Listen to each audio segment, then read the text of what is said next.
दोस्तों BEd versus BTC का supreme court का जो फैसला आया है उससे ये बात तो क्लियर हो ही गई कि बीएड जो है वो अब आगे की भर्तियों में एलिजिबल नहीं होगा, क्योंकि बीएड को जो है इनवैलिड करार दिया सुप्रीम कोर्ट ने। और ये जो है उन्होंने एनसीटी के 28 जून 2018 के जो है वो जजमेंट को ही इन्होंने निरस्त कर दिया है।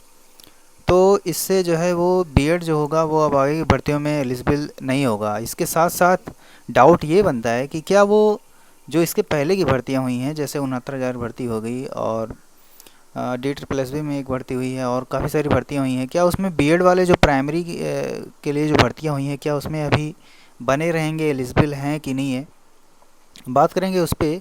और काफ़ी सारे डाउट्स आज हम क्लियर करने वाले दोस्तों, तो प्लीज़ हमारे साथ आप बने रहिए और चैनल पहली बार आए हैं तो इसे सब्सक्राइब ज़रूर कर लीजिए। तो बात करते हैं दोस्तों 69,000 वैकेंसीज़ की, जो कि हमारा दिसंबर 2018 में नोटिफिकेशन आया था और 1 जनवरी 2019 को इसका पेपर हुआ था। देखें, इसमें हम कुछ कह नहीं सकते अभी, क्योंकि सरकार चाहे तो सरकार क्योंकि चाहती है कि सरकार ने ही 69,000 वालों को में बीएड वालों को जो मौका दिया था, और केंद्र भी इसके सपोर्ट में, बीएड वालों के सपोर्ट में रहती है।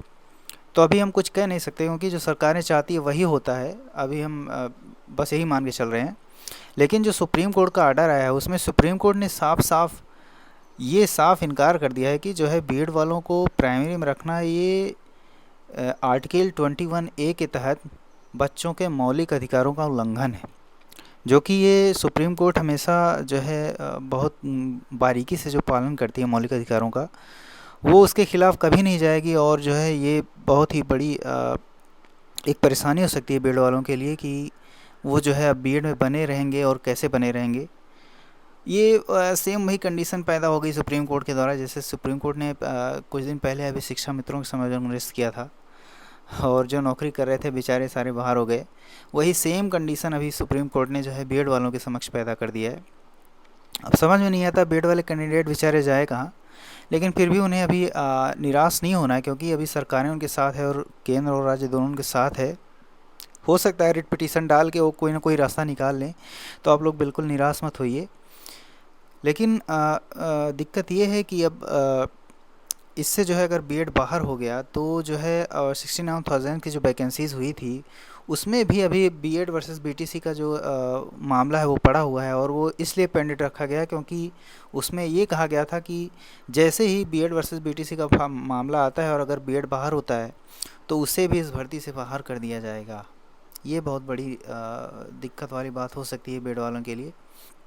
लेकिन बीएड वालों को जो है सरकार ने अपने खुद उन्होंने शामिल किया था, योगी सरकार ने, और केंद्र में भी एनसीटी ने इन्हें वैलिड किया था। तो हो सकता है कि आगे अभी रिट पिटीशन से कुछ निकल जाए या सरकारें कुछ अपना निकाल लें, तो कुछ कहा नहीं जा सकता। लेकिन और आगे बात करेंगे कि क्या इससे अब जो बिहार में जो वैकेंसीज़ होने वाली हैं क्या उससे कुछ असर पड़ेगा, और जो जूनियर एडिट की जो वैकेंसी हुई है क्या उसमें कोई प्रॉब्लम होने वाली है।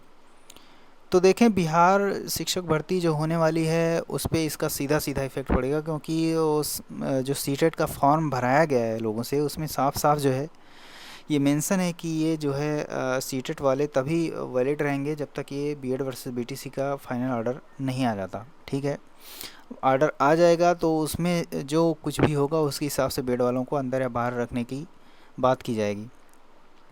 तो जो ये अगर ऑर्डर यही बना रहता है और कुछ भी इसमें चेंजेस नहीं होते हैं तो जाहिर सी बात है कि बीएड वाले प्राइमरी शिक्षक भर्ती 1 से 5 के लिए जो होती है उससे बाहर कर दिए जाएंगे, और ये हर जगह से बाहर कर दिए जाएंगे। सिर्फ यहीं की बात नहीं हो रही, क्योंकि सुप्रीम कोर्ट ने सीधा बोल दिया है कि बीएड वालों को प्राइमरी में रखना बच्चों के मौलिक अधिकारों का उल्लंघन है। तो ये बहुत ही बड़ी बात हो सकती है। और बात करेंगे जूनियर एडिट की जो भर्ती हुई है क्या उसमें कुछ हो सकता है। देखिए, बीटीसी के लिए जो है 2 वरीयता निर्धारित की गई थी। एक तो बीटीसी इंटर के बाद होती है 4 साल की, और एक बीटीसी होती है जो वो ग्रेजुएशन के बाद 2 साल की होती है। तो जो ग्रेजुएशन के साथ 2 साल की होती है वो वाली बीटीसी जो करते हैं वो लोग 6 to 8 के लिए वैलिड होते हैं। ठीक है, और जो इंटर के बाद करते हैं वो लोग 6 to 8 की भर्तियों के लिए, जैसे जूनियर एडिट की जो भर्ती हुई है 6 to 8 को पढ़ाने के लिए है, तो उसमें ये लोग वैलिड नहीं होंगे। तो बिल्कुल भी मुझे लगता है कि परेशानी वाली बात नहीं है। जूनियर कैडेट भर्ती में जितने भी बीटीसी वाले कैंडिडेट्स हैं वो कतई बाहर नहीं होने वाले हैं उसमें। वो लोग जो बीएड मतलब जो ग्रेजुएशन प्लस बीटीसी या बीएड किए हुए हैं वो सारे के सारे वैलिड हैं उसमें। और बीएड जो होता है वो 6 to 12 के लिए पूरी तरह से वैलिड है, ठीक है। तो बीएड जो है वो सिर्फ 6 to 12 के लिए वैलिड माना गया है फ़िलहाल, और उसे बेसिक में 1 to 5 के लिए पूरी तरह से इनवैलिड करार दिया गया सुप्रीम कोर्ट के द्वारा। तो आशा करता हूँ आप लोगों के सारे डाउट्स इसमें क्लियर हो गए होंगे दोस्तों। और तो आप लोग प्लीज़ खुश रहिए, और ऐसे ही नई अपडेट्स पाने के लिए चैनल के साथ जुड़े रहिए। धन्यवाद।